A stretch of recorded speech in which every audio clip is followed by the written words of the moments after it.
Dernière ligne droite pour les derniers survivants de Koh Lanta, le feu sacré. Ce mardi 30 mai, la parité est respectée et Julie Sen sort in extremis aux dépens de Quentin. Elle nous dit tout sur les raisons de ce choix, ses regrets stratégiques et ses rapports avec Tania. Épisode de Koh Lanta exaltant ce mardi 20 mai sur TF1. Julie et Tania manigancent tout un stratagème pour orienter les votes des garçons vers Tania, qui possède un collier d'immunité depuis son retour sur le camp, victorieuse du duel face à Esteban.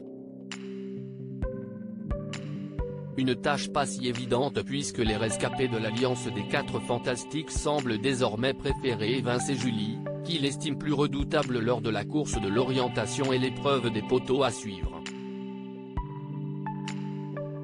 Tania ayant perdu l'épreuve d'immunité, elle se retrouve déjà avec un vote contre elle au conseil et les filles doivent la jouer fine pour ne pas éveiller de soupçons et que les garçons divisent leurs 4 votes. Quentin a de nouveau récupéré le vote noir de Laura, qui s'en est voulu de le lui avoir donné, et donc une double voix.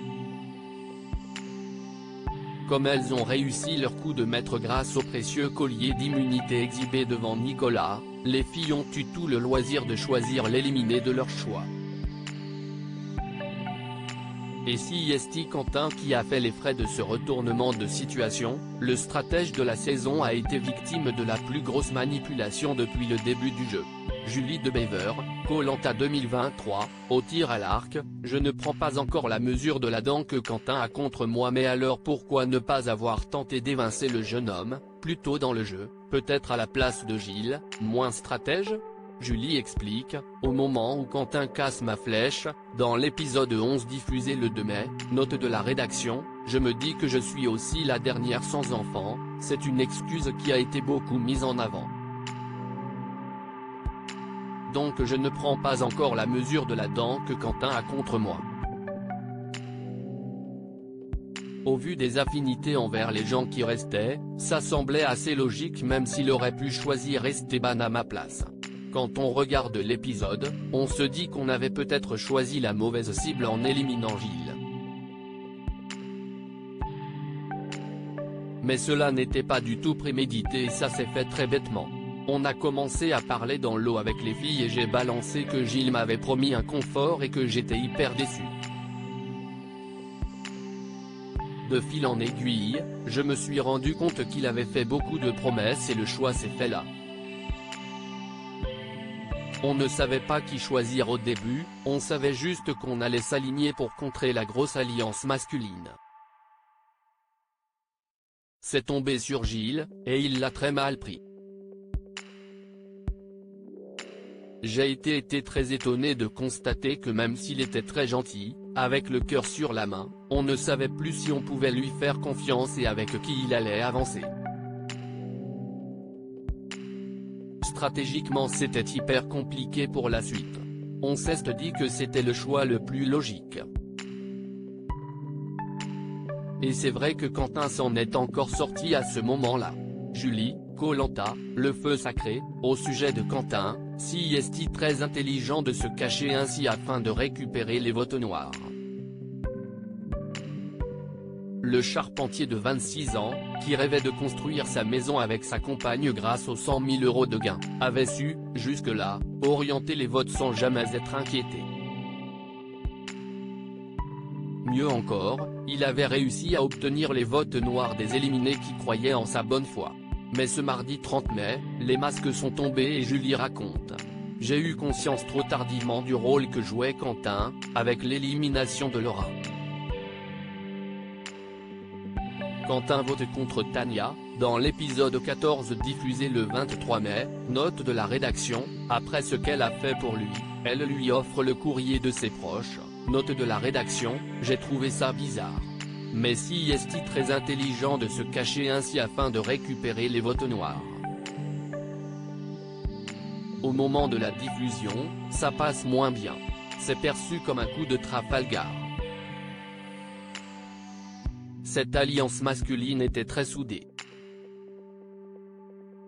Même si j'avais de très bons rapports avec Nicolas, il ne me disait pas tout.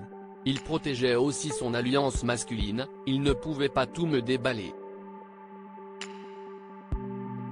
Julie, finaliste du jeu de TF1, je l'ai eu un peu mauvaise. La footballeuse professionnelle a même refait le match avec Laura, éliminée la semaine dernière et ne cache pas ses remords de ne pas avoir contré plus tôt l'alliance masculine. On s'est eu au téléphone avec Laura, et on s'est dit qu'on avait été vraiment bête de ne pas réagir quand on était 3 filles et 3 garçons. On n'a pas su faire un pas en arrière pour oublier de rendre les coups et penser stratégiquement. On a agi comme si on voulait aller le plus loin possible mais qu'on ne méritait pas la finale. C'est frustrant pour tous les téléspectateurs mais ça l'est aussi pour nous en voyant la diffusion. En choisissant Quentin pour cible, Tania, qui nous a expliqué qu'il lui avait très mal parlé au début de l'aventure, prouve aussi qu'elle ne se fait plus avoir par le candidat même si elle avait choisi de lui offrir son courrier la semaine dernière. Julie, Koh-Lanta, si Quentin avait eu l'immunité, on aurait évincé. Une action qui a d'ailleurs beaucoup agacé Julie. J'ai été très étonné quand Tania est rentrée sur le camp, dans l'épisode 14 diffusé le 23 mai, note de la rédaction. Certes, elle avait une petite dent contre moi mais je n'ai pas été négative envers elle, j'ai été franche et sincère. Je trouve un peu bizarre qu'elle oublie tout et fasse table rase pour avancer potentiellement avec Quentin. C'était peut-être stratégiquement intelligent mais je l'ai eu un peu mauvaise parce que ça m'a coûté, de voter contre elle, note de la rédaction. Alors que ça ne lui a pas coûté à Quentin de voter contre elle. Et je prends un peu des rafales de critiques alors que clairement, ça a été un crève-cœur. J'ai pris un coup derrière la tête. Pour autant, la sportive n'a pas apprécié que Quentin s'acharne sur Tania au conseil suivant. Un argument de plus pour éliminer le candidat cette semaine. Je me suis dit, punaise, Tania donne le courrier à Quentin, elle lui redonne sa confiance après tout ce qu'il a fait et il revote contre elle. C'est dur. Mais alors qui les filles auraient-elles choisi d'éliminer si Quentin avait gagné l'immunité à la place de Frédéric? Julie est catégorique, ce qui est sûr c'est que je n'aurais pas voté contre Nicolas. On aurait évincé un garçon donc Frédéric. Désormais, fini les éliminations. Les candidats composant le carré final, Julie, Tania, Frédéric et Nicolas, devront s'affronter lors de la course d'orientation, la semaine prochaine, pour rester en jeu.